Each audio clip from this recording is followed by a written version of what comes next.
Hello, everybody, and welcome to this month's Google Hangout. Today, we have a guest who is joining us all the way from El Salvador. We have Alejandra Mejia, who is the Director of Development and Communications. Hola, Alejandra. Hola. Hi. And then we have Amy in our office, who is making sure that this all goes well. So, Alejandra, I believe you have a presentation to share with us. So, why don't you go ahead and do that?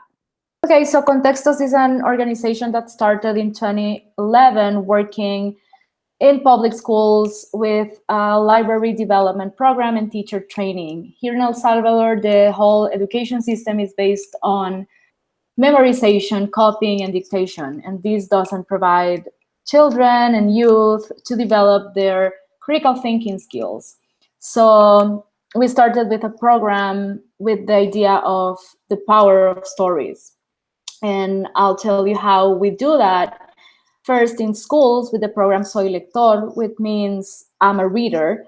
And we were training directly to teachers, providing resources, high quality resources like books and Kindles, and training teachers so that they can improve and incorporate books in their daily practice and into their classes.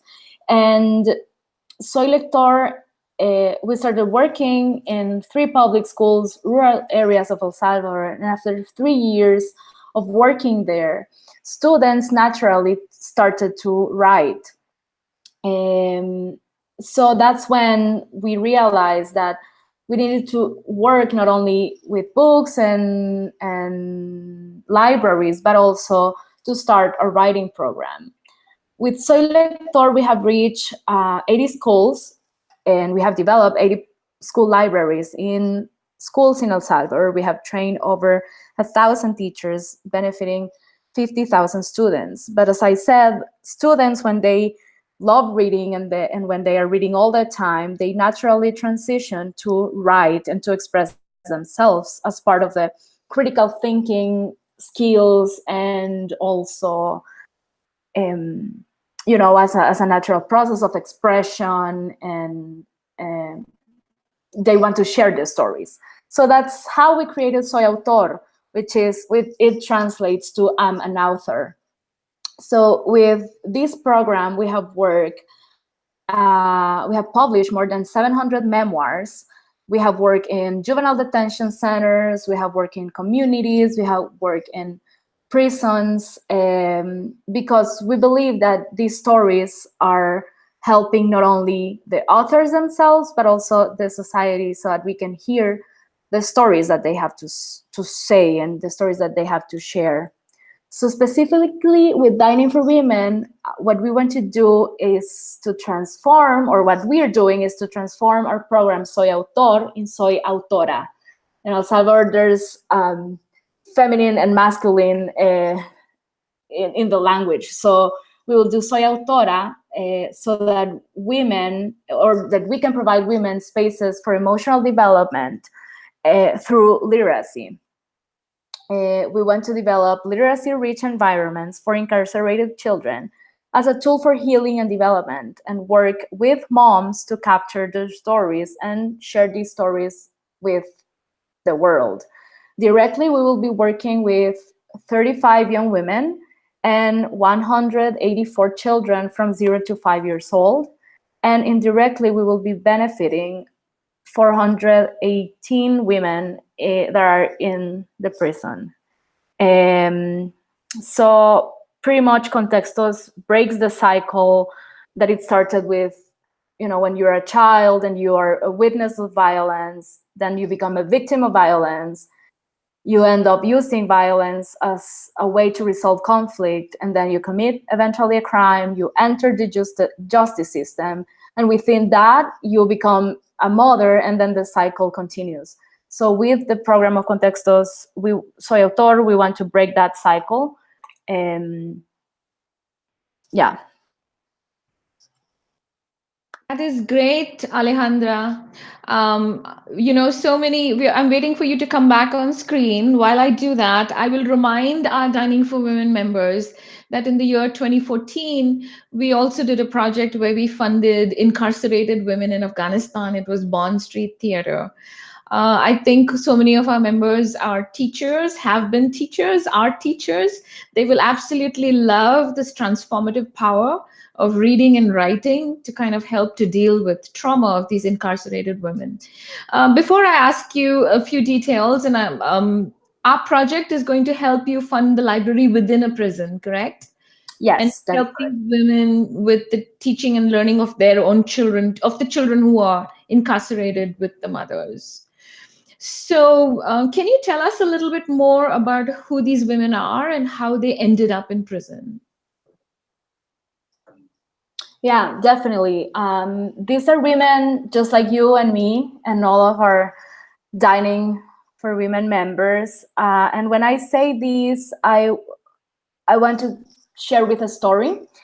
For example, in a rural community in El Salvador, there's one woman who is in prison because she had a small store and she was the only one owning a cell phone, and she sell Coca-Cola and snacks and things like that. And since she had a cell phone, she started a business where she sells calls, and from that cell phone was made an extortion.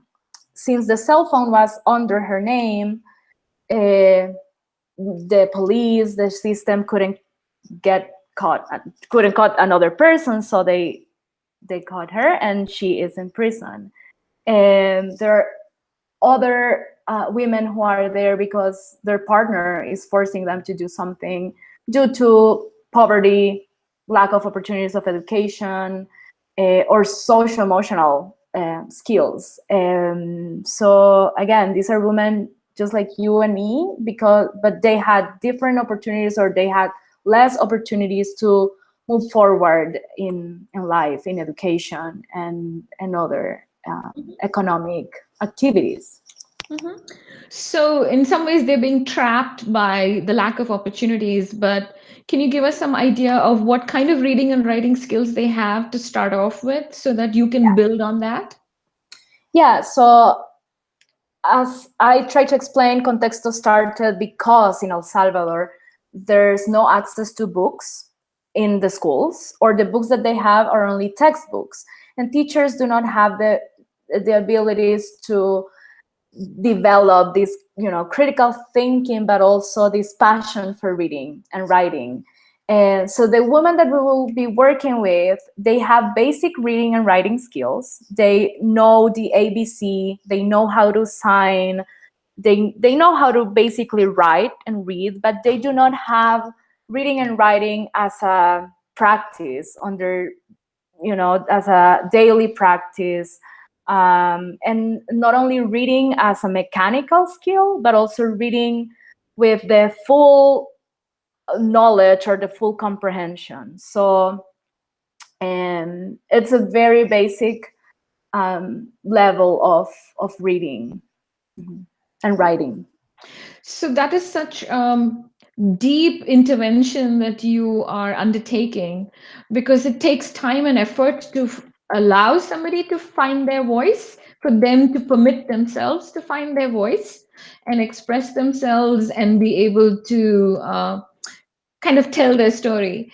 If I'm not mistaken, this project that you started in El Salvador has also been replicated in Chicago in the prisons, and it has been very, very successful in reducing recidivism rates and things like that.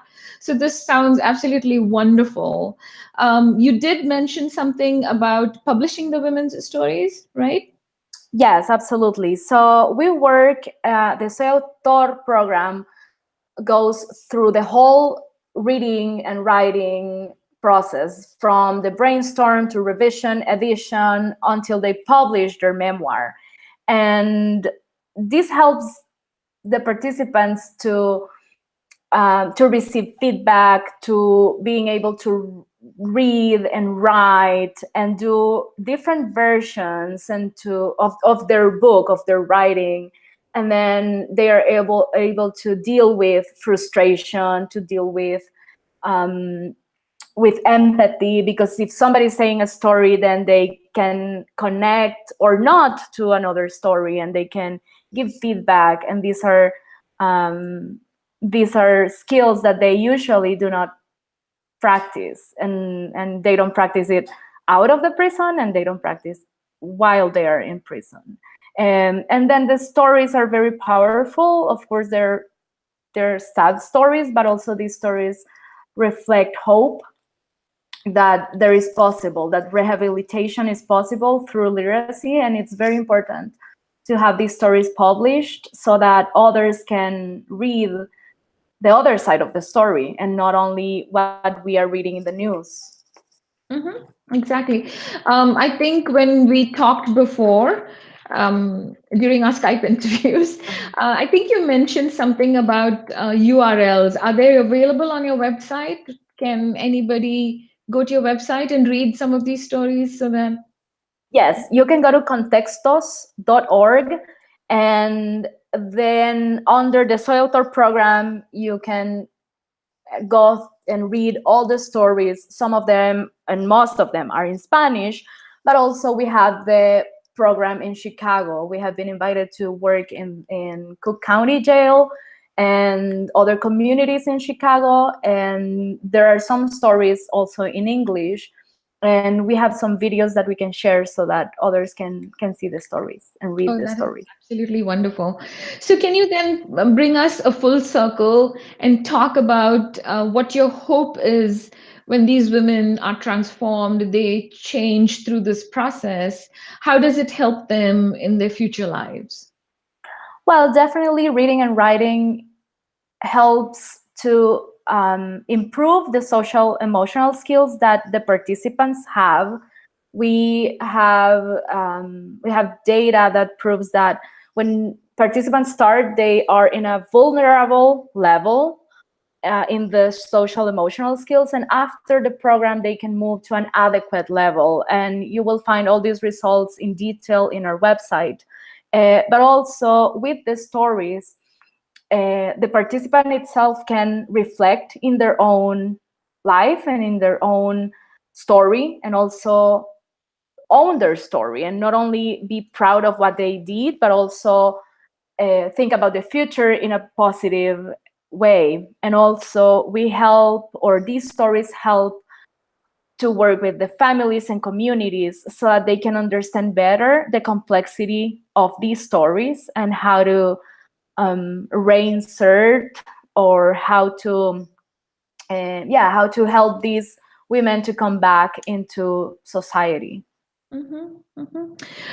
This sounds like such a fascinating program. I think our members will be just delighted to stay connected with Contextos, to see where you go with these women, where these women emerge in their lives.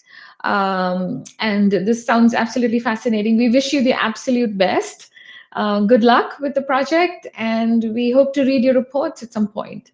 Thank you. Thank you. Thank you.